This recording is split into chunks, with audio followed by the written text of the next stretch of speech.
Hello friend, good evening. मैं आज जो अहम टॉपिक पर चर्चा करूंगा भारतीय संविधान से रिलेटेड जो है ये टॉपिक है आर्टिकल 13 से संबंधित है और ख़ासकर ये मैथ्स के एग्ज़ाम के पर्पज़ से मैं इस पर आपको चर्चा कर रहा हूँ। और आप लोग जो है मेरा ऑनलाइन क्लासेस चैनल है अभी तक सब्सक्राइब नहीं किए तो हमारे चैनल को सब्सक्राइब कर लें। बेल आइकन घंटी प्रेस करने पे मैं कोई भी वीडियो डालूंगा उसकी नोटिफिकेशन आपको प्राप्त हो जाएगी।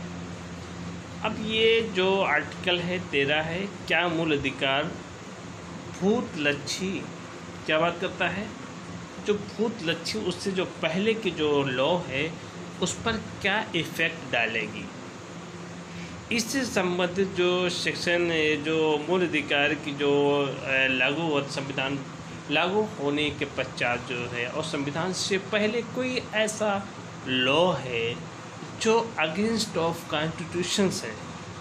अगर उस अगेंस्ट ऑफ कॉन्स्टिट्यूशन है और संविधान लागू हो गया है तो वो लॉ जो है क्या होगा, वो वाइड होगा, एमनेस्टी वाइड होगा।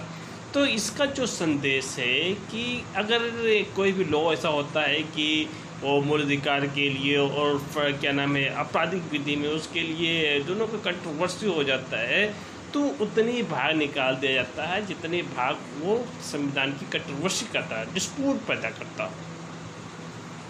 अब बात करते हैं कि मूल अधिकार के जो 26 जनवरी 1950 को लागू हुआ था। कब लागू हुआ था? जो संविधान है 26 जनवरी 1950 को लागू हुआ, ठीक है। प्रश्न ये उठता है कि यदि कोई कार्रवाई यानी कोई भी प्रोसीडिंग जो है कॉन्स्टिट्यूशन में लागू होने के पूर्व यानी प्रीवियस जो प्री कॉन्स्टिट्यूशन की बात करते हैं और उसे लागू होने के पूर्व जो भी क्रिमिनल एक्ट होंगे यानी आपराधिक कृत्य थे उसके लिए विधिक कार्रवाई प्रारंभ की जाएगी, यानी लीगल प्रोसीडिंग जो है शुरू की जाएगी। 26 जनवरी 1950 जिस कानून के तहत आपराधिक कार्रवाई की जा रही थी, 26 जनवरी 1950 के तहत जो भी आपराधिक कानूनी कार्रवाई की जा रही थी वो किसी मूल अधिकार से असंगत होने के कारण क्या है, किसी मूल अधिकार से वो जो है मैच नहीं होता, उससे क्या नाम है जुड़ता ना हो, सुसंगत ना हो, असंगत हो मूल अधिकार के होने के कारण क्या है उसे क्या कहलाता है, यानी शून्य हो गया हो, क्या हो गया हो, और क्या विधिक प्रक्रिया के 26 जनवरी 1950 के बाद भी जारी रहेगा। अगर वो शून्य हो गया है तो क्या विधिक प्रक्रिया 26 जनवरी 1950 के बाद जारी रहेगा। इस संबंध में एक केस आया था, केस है केशव माधवन मेनन बनाम बॉम्बे राज्य। केशव माधवन मेनन बनाम बॉम्बे राज्य के मामले में एक व्यक्ति के विरुद्ध इमरजेंसी पावर एक्ट 1931 क्या है, इमरजेंसी पावर एक्ट 1931 से के उल्लंघन के आधार पर आपराधिक कार्रवाई प्रारंभ की गई। यानी जो है 1931 का जो एक इमरजेंसी पावर एक्ट है उसका वायलेशन हुआ है, इन पर जो क्या है क्रिमिनल प्रोसिक्यूशन जो है चलाई गई, जिसके तहत जो है 26 जनवरी 1950 को अनुच्छेद 19A और 1A का भाषण अभिव्यक्ति की स्वतंत्रता जो है भाषण और अभिव्यक्ति की स्वतंत्रता पर इमरजेंसी पावर अवैधानिक हो गया। यानी जो बात है कि जो लॉ था उस समय जो है लॉ में क्या है, उस समय इमरजेंसी पावर एक्ट के तहत जो है उस समय लीगल था, यानी 26 जनवरी 1950 से पहले ये लॉ जो है लीगल था। उसके बाद में आर्टिकल 19(1)A में जब उसका इंटरप्रेट हुआ, यानी जो 1931 के जो क्रिमिनल प्रोसीजर जो है क्रिमिनल प्रोसिक्यूशन का जो और 19A का जो दोनों का तालमेल हुआ, क्या हुआ, इस पर इंटरप्रेट हुआ। इंटरप्रेट में ये हुआ कि स्पीच जो है और उसके बाद में एक्सप्रेशन जो है उसकी जो लिबर्टी है और लिबर्टी के होने के कारण जो है जो इमरजेंसी पावर है वो अनकॉन्स्टिट्यूशनल है और इसके तहत वो जो लॉ है पूरी तरीके से असंवैधानिक कहा गया है। पिटिशनरकर्ता की तरफ से अपील की गई, जो उसका याचिकाकर्ता है उसके तरफ से क्या की गई, अपील की गई, क्योंकि वो कानून को अवैधानिक हो गया था। क्या है, कानून जो है अवैधानिक हो गया था। अब कोई भी केस जो मतलब है जो कोई केस हारेगा तो वो क्या करेगा, वो अपील करेगा। उस समय स्टेट आ गई, स्टेट ने अपील किया और जब वो कानून में जो है अनकॉन्स्टिट्यूशनल हो गया, आपराधिक कार्रवाई प्रारंभ की गई। जो है क्या है, इसके तहत जो है क्रिमिनल प्रोसीडिंग जो है क्या हो प्रारंभ की गई। इसलिए अब कार्रवाई जो है समाप्त हो जाना चाहिए। क्या कहा है, इसलिए जो अब जो पूरी प्रोसीडिंग है इसे क्या होना चाहिए, एंड ऑफ होना चाहिए, समाप्त होना चाहिए। अब इसमें क्या है, उच्चतम न्यायालय ने क्या डिसाइड किया, सुप्रीम कोर्ट ने निर्णय दिया कि मूल अधिकार का बहुत लक्षित प्रभाव नहीं हो सकता है। यानी सुप्रीम कोर्ट ने क्या कहा कि जो मूल अधिकार है, मूल अधिकार का तो बहुत लक्षित प्रभाव नहीं हो सकता है, इस पर जो बहुत लक्षित प्रभाव है वो नहीं हो सकता है। मूल अधिकार जो है का प्रारंभ 26 जनवरी 1950 के बाद ही पड़ेगा। जो मूल अधिकार का जो प्रारंभ है वो 26 जनवरी 1950 के बाद ही इफेक्ट में होगा। इसका जो इफेक्ट है किसी पूर्व कृत्य से प्रभावित नहीं करेगा। जो पहले कोई पूर्व है उसके जो एक्ट हैं उसे क्या इफेक्ट नहीं करेगा, क्योंकि आपराधिक कृत्य 1949 में घटित हुआ था। इसके लिए उसके विरुद्ध न संविधान आने, यानी जो अपराध घटित हुआ था कब हुआ था, 1949 में हुआ था, इसलिए उसके विरुद्ध कार्यवाही संविधान आने के बाद भी जारी रहेगा। यानी जो कार्यवाही थी, सुप्रीम कोर्ट ने कहा है कि जो क्या नाम है, ये इमरजेंसी पावर एक्ट का जो वायलेशन किया है और आर्टिकल 19A के जो स्पीच और एक्सप्रेशन का जो ग्राउंड दिखाते हैं, ये ग्राउंड जो है उन लोगों के लिए जो 26 जनवरी 1950 के बाद संविधान लागू होने के बाद थी। और उससे पहले की बात है, कब पहले की बात बताया उन्होंने, रेफरेंस दे ये जो मैटर हुआ है कब हुआ, 1949 में घटित हुआ है। इसके विरुद्ध कार्रवाई जो आपराधिक कार्रवाई है वो चलती रहेगी और संविधान में किसी तरीके से वाइड अनकॉन्स्टिट्यूशनल नहीं हुआ। इनकी कहने का तात्पर्य ये है। तो आप ये केस याद रखना, कौन सा केस है, केशव माधवन मेनन बनाम बम्बई राज्य। ये आपको मेंस में कोड करना है, ये भी कोड करना है। इमरजेंसी पावर एक्ट 1931 को कोड करना है, उसको जो रिलेटेड सेक्शन 19A को भी कोड करना है, और कोड करने के बाद में भाषण और अभिव्यक्ति की जो ग्राउंड है, डिबेटी है, उसको भी दिखाना है। ठीक है।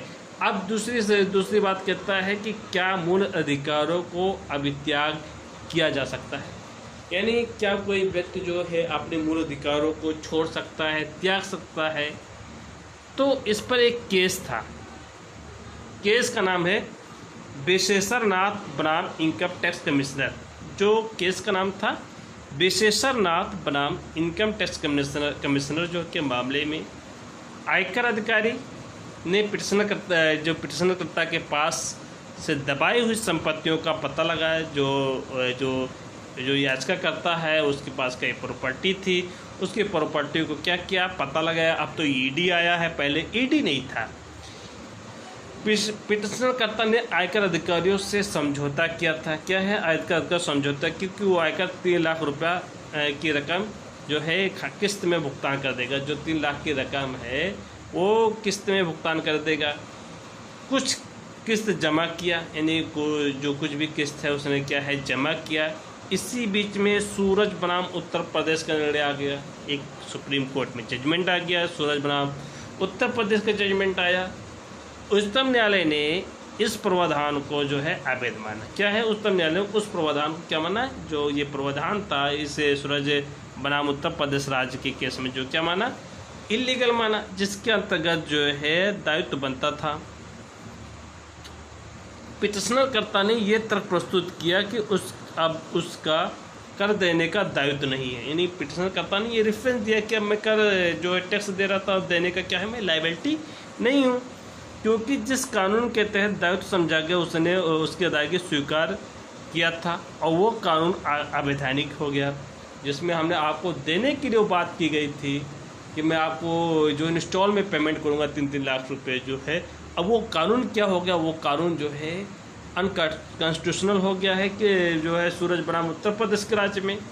तो इसमें क्या आगे का आयकर अधिकारी की तरफ से ये दलील दी गई थी कि समझौते के माध्यम से जो पिटिशनरकर्ता ने अपने मूल अधिकारों को अब त्याग किया था। जो इनकम टैक्स अधिकारी ने जो की तरफ से जो ये दलील दी कि इन्होंने समझौते के माध्यम से जो है याचिकाकर्ता ने अपने मूल अधिकारों को जो है क्या कर दिया था, वो अभित्याग किया था, अतः वो पुनः मूल अधिकार को वापस नहीं ला सकता है। अब उन्होंने कहा भाई, आयकर अधिकारी ने कहा भाई वो जो उन्होंने फंडामेंटल राइट को क्या है कि वेव कर दिया है, उन्हें अब त्याग कर दिया है, वो फिर क्या है वो रिट लाने के लिए पावर इससे नहीं रखते हैं। तो इसमें क्या होगा, बहुत बड़ी बात है कि वो रिट ही नहीं ला सकते हैं। फिर देखिए आगे क्या कहता है, उच्चतम न्यायालय ने स्पष्ट किया कि मूल अधिकार अत्यंत महत्वपूर्ण अधिकार है। क्या कहा कि जो फंडामेंटल राइट है ये बहुत ही इम्पोर्टेंट राइट, यानी बहुत ही क्रूशियल राइट्स जो है कि कोई भी व्यक्ति यानी कोई भी पर्सन जो है यानी फंडामेंटल राइट को वेव नहीं कर सकता है, त्याग नहीं कर सकता है। इसलिए जो है उच्चतम न्यायालय ने स्पष्ट कर दिया कि अनुच्छेद 14 के अंतर्गत जो है समता का अधिकार सभी व्यक्तियों को प्राप्त, यानी आर्टिकल 14 के अंतर्गत जो है राइट टू इक्वलिटी जो है सभी व्यक्तियों को प्राप्त है।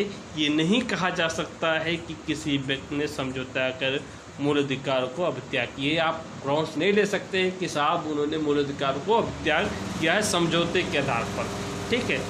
अब अमेरिका के उच्चतम न्यायालय ने दो तरह के अधिकारों के बीच में जो है स्पष्ट किया, उस पर हम चर्चा करेंगे।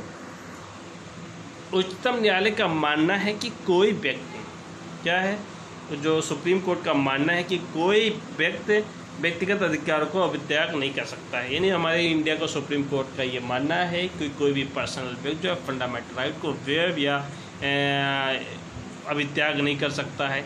लेकिन सामूहिक अधिकार जो है कलेक्टिवली राइट्स का अभित्याग नहीं किया जा सकता है। जो कलेक्टिवली राइट है उसको क्या है, अधिकार को क्या है, त्याग नहीं किया जा सकता है। अब ये जो है भारत के सुप्रीम कोर्ट ने इस तरह को अंतर नहीं माना। क्या है कि सामूहिक अधिकार को भी नहीं माना, उनका वो भी नहीं छोड़ सकते, ये भी नहीं।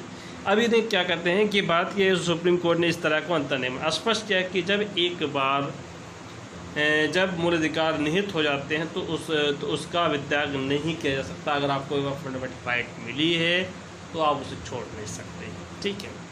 अब पावर ऑफ सेपरेशन यानी सख्त पृथक्करण के सिद्धांत की बात करते हैं तो ये मॉन्टेस्क्यू के थ्योरी पे है। तो मैं अब आगे बढ़ता हूँ कि सख्त पृथक्करण सिद्धांत क्या कहता है।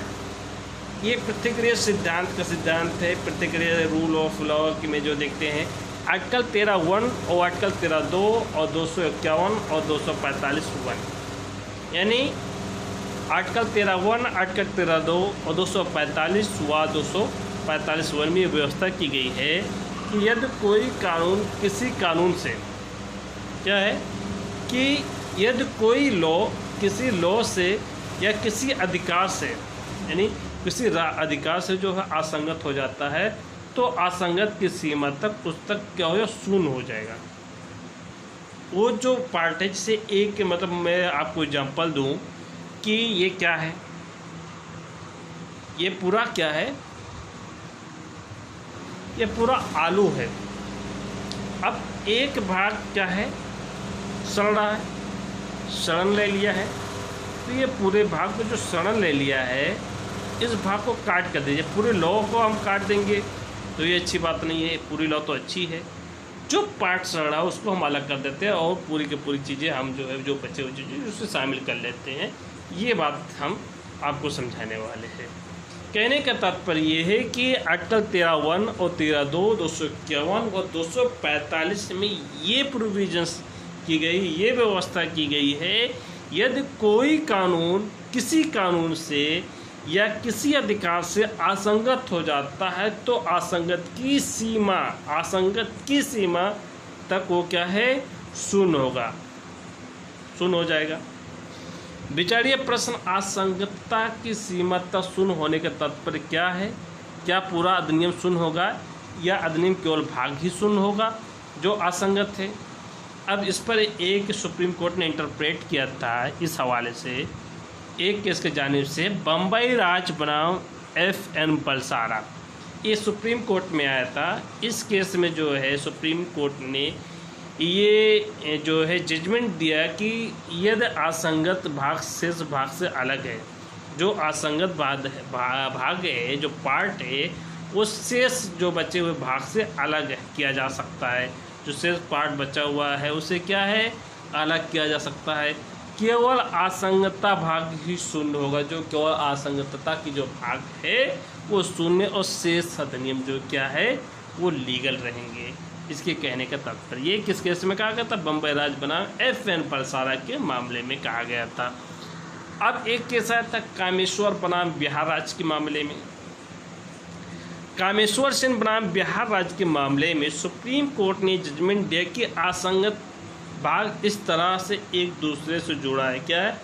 एक भाग एक दूसरे से जुड़ा हुआ, दोनों एक दूसरे से अलग नहीं किया जा सकता है। ये दोनों एक साथ जुड़ा हुआ है और उसे क्या है अलग नहीं किया तो पूरा अधिनियम शून्य होगा। इस पर सुप्रीम कोर्ट ने जो कहा, उच्चतम न्यायालय ने विभिन्न न्यायिक निर्णय से अमेरिकन संविधान की व्याख्या की गहन जांच पड़ताल के बाद असंगतता के मामले में बम्बई राज्य बनाम RMDC के मामले में निम्नलिखित कसौटियाँ निर्धारित की गई। किसके मामले में? बम्बई राज्य बनाम RMDC के मामले में निम्नलिखित कसौटियाँ जो है वो पैमाने जो है डिक्लेयर किए। क्या किए? देखिए, पहली पार्ट क्या कहता है कि क्या विधि का असंगत भाग अधिनियम के अन्य भाग से पृथक्करणीय है, यानी सेपरेशन है किसी अन्य पार्ट से।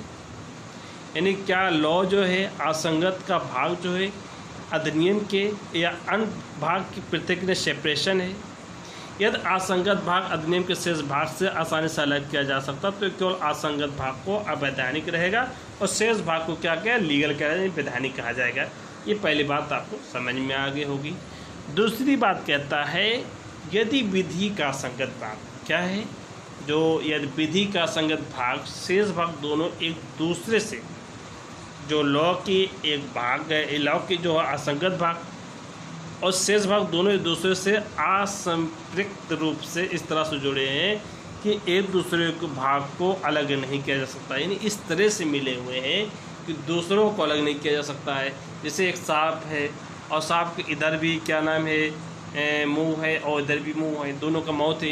देखिए, देखा होगा आपने सांप को, तो दोनों को क्या अलग कर किया जा सकता है? नहीं किया जा सकता है ना। तो इस तरीके से दोनों जुड़े हुए हैं, इनको अलग नहीं किया जा सकता है। तो इसके कहने का मतलब है कि उसको क्या किया जाएगा कि वो सारी चीज़ जो है क्या कर दिया जाएगा, वो अवैधानिक होगा। ठीक है, वो पूरी चीज़ क्या होगा, अनकॉन्स्टिट्यूशनल होगा। तीसरी बात कहते हैं यदि असंगत भाग को शेष भाग से अलग कर दिया जाए। क्या है? जो असंगत भाग हैं और बचे हुए भाग से क्या है अलग कर दिया जाए तो अधिनियम का शेष भाग तो बचा रहेगा, वो इतना महत्वपूर्ण रह जाएगा कि उससे लागू किया जा सकता है और ऐसे दिशा में पूरा अधिनियम अवैधानिक घोषित किया जाएगा। ठीक है, हर मामले में ये देखा गया कि विधायिका का आशय क्या रहा है। हर मामले में ये देखा गया कि जो लेजिस्लेचर का इंटेंशन क्या है। यदि विधायिका जानती है कि असंगत भाग अवैधानिक हो जाएगा तो क्या शेष भाग अधिनियमित रह करती है? यदि शेष भाग को अधिनियमित करते तो प्रतिक्रिया का मानकर शेष भाग को अधिनियमित किया जाएगा, इस बात की बात करती है, इंटरप्रेट करती है। अब एक बात आता है ग्रसन या आच्छादन का सिद्धांत, यानी आर्टिकल 13(1) की बात करता है। 13(1) में ये उपबंधित किया गया है जो 26 जनवरी 1950 को लागू थे, मूल अधिकार आने के कारण असंगत हो तो असंगत किसी मतलब उसे कानून को शून्य होंगे। 13(2) में जो है ये उपबंध किया गया कि राज्य ऐसा कोई कानून नहीं बनाएंगे जो मूल अधिकारों को क्या है कम करता हो या छीनता हो। यदि ऐसा होता हो जहाँ तक विरोधाभास होगी उस सीमा तक कानून शून्य हो गए। यानी 13(2) में जो है ये बात को स्पष्ट किया गया कि 13(2) का बहुत अहम रोल है। ये 13(2) में ये कहा गया कि जो कोई कानून बनाए, जो कोई ऐसा राज्य स्टेट कानून बनाएगा और क्या क्या जो फंडामेंटल राइट्स है उसे क्या है छीनेगा, उसे जो है छीनेगा या उसको कम करेगा। जो फंडामेंटल राइट के जो मूल अधिकार है और मूल अधिकार से परे होकर कोई लॉ बनाएगा इस जो लेजिस्लेचर, तो अगर कोई ऐसा विरोधाभास होता हो या कोई ऐसे दोनों के जो सिटीजन्स हैं उनके राइट को जो है खतरे में होता हो तो उसके खतरे के जो बाउंड्रीज है उस तक जो है वो कानून क्या होगा, वाइड होगा।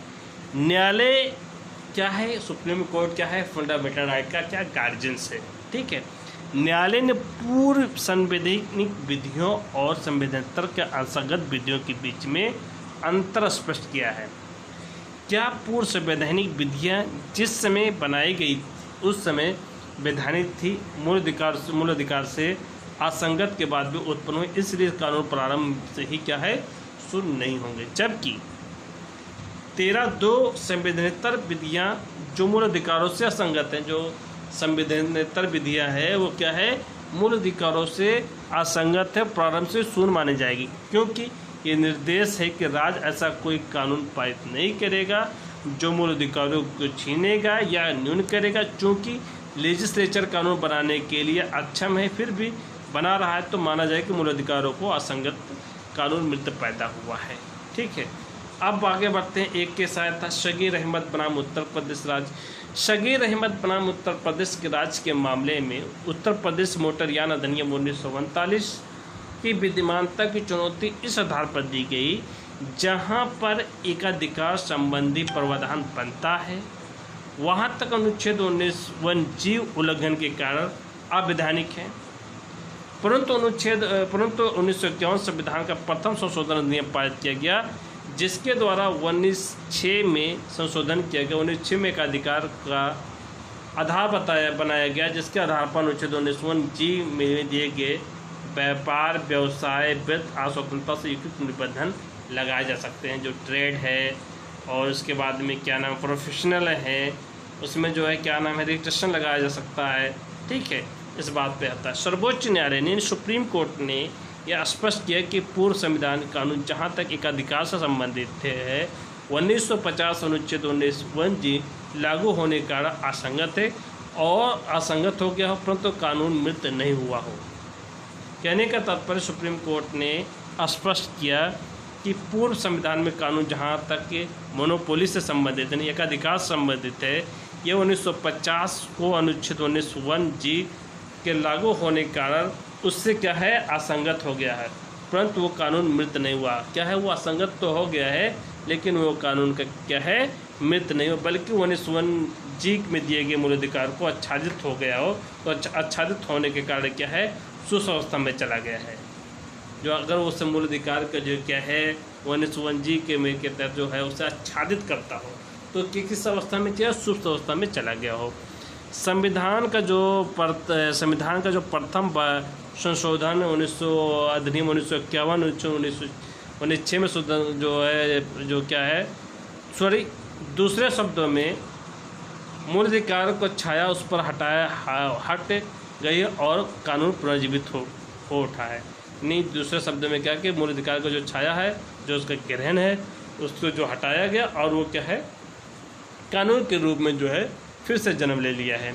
एक के साथ था दीपचंद्र बनाम उत्तर प्रदेश राज्य के मामले में सर्वोच्च न्यायालय ने स्पष्ट किया कि ग्रहण का सिद्धांत यानी ग्रहण का सिद्धांत केवल प्री कॉन्स्टिट्यूशनल यानी पूर्व जो है संवैधानिक विधि पर ही लागू किया जा सकता है, क्योंकि ये पूर्व संवैधानिक विधि बनी है तभी उस पर मानदंडों के अनुसार वैधानिक थी। अब बात करते हैं कि मूल अधिकार को उन पर छाया पड़ गया है जो सुप्त अवस्था में, यानी मूल अधिकार जो है उन पर छाया पड़ जो सुप्त अवस्था में चली गई है। जब उन पर से मूल अधिकार का छाया हट जा गई है, चाहे वो स्वयं संविधान में संशोधन के माध्यम से असंगत समाप्त हो गया हो या संशोधन किया गया हो, क्या है संशोधन किया गया हो, मूल अधिकारों से असंगत तो हो जाए तो कानून को क्या है पुनर्जीवित उठेगा।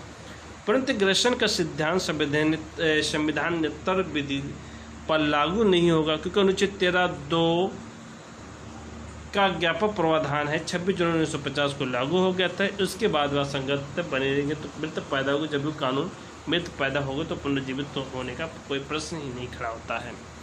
एक कैसा आता है केस के हवाले से महेंद्र लाल जैन बनाम उत्तर प्रदेश राज्य के मामले में दीपचंद मामले में दिए गए निर्णय यथावत रखा गया।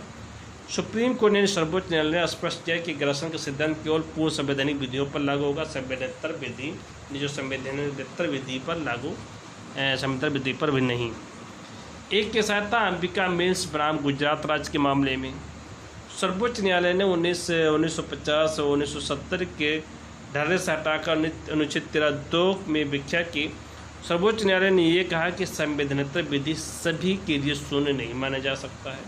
न्यायालय ने कहा पूर्व संवैधानिक विधि का एवं संवैधानिक विधि में विभेद करना ज़्यादा उचित नहीं है, क्योंकि यदि कानून किसी मूल अधिकार को उल्लंघन से असंगत होता है तो उस व्यक्ति के विरुद्ध लागू नहीं हो सकता है जिसे प्राप्त है, परंतु दूसरे के लिए वैधानिक होगा। उदाहरण के लिए यदि कानून अनुच्छेद 19 में दी गई स्वतंत्रता का उल्लंघन करता है तो नागरिक केवल शून्य होगा, उनके विरुद्ध लागू नहीं होगा, क्योंकि अनुच्छेद 19 की स्वतंत्रता नागरिकों को प्राप्त है। क्या है? जो स्वतंत्रता है वो नागरिक को प्राप्त है, व्यक्ति को नहीं प्राप्त है। गैर नागरिकों को या कॉर्पोरेशन के विरुद्ध कानून लागू होगा। जो गैर नागरिक होंगे, जो कोऑपरेटिव पर्सन होंगे, उन पर क्या है? लागू होगा। अनुच्छेद 19 का अधिकार उन्हें प्राप्त नहीं है, इस प्रकार कानून अल्पसंख्यक मूल अधिकारों को उल्लंघन के आधार पर असंगत होगा। जो मिनोरिटी जो राइट्स है उसको, जो फंडामेंटल राइट को जो वायलेशन होगा तो उस पर कंडीशन पे क्या होगा? असंगत होगा। वो अल्पसंख्यक के विरुद्ध लागू नहीं होगा, परंतु बहुसंख्यक के विरुद्ध लागू होंगे। जो बहुसंख्यक होंगे उनके विरुद्ध जो है लागू होगी, क्योंकि अनुच्छेद 29 और 30 केवल जो है अधिकार जो है अल्पसंख्यक को ही प्राप्त है, बहुसंख्यक को नहीं प्राप्त है। तो मैं आर्टिकल 13 पर चर्चा किया था दोस्तों। मैं यहीं से आपसे इजाज़त चाहता हूँ, आप मेरे साथ बने रहें। और ख़ासकर LLB के जो छात्र हैं, जो किसी भी सेमेस्टर में जो संविधान की जो टॉपिक है इस पर बहुत ही सवाल बनते हैं, बहुत ही पॉसिबिलिटी होती है। और जुडिशरी की अगर फील्ड की बात की जाए तो PCG में बहुत ही इम्पोर्टेंट है। तो दोस्तों आप इसे गहन से नोट बनाइए, आप पढ़िए, कई बार रिविजन करिए। इसके साथ मैं इजाज़त चाहता हूँ। थैंक यू, धन्यवाद।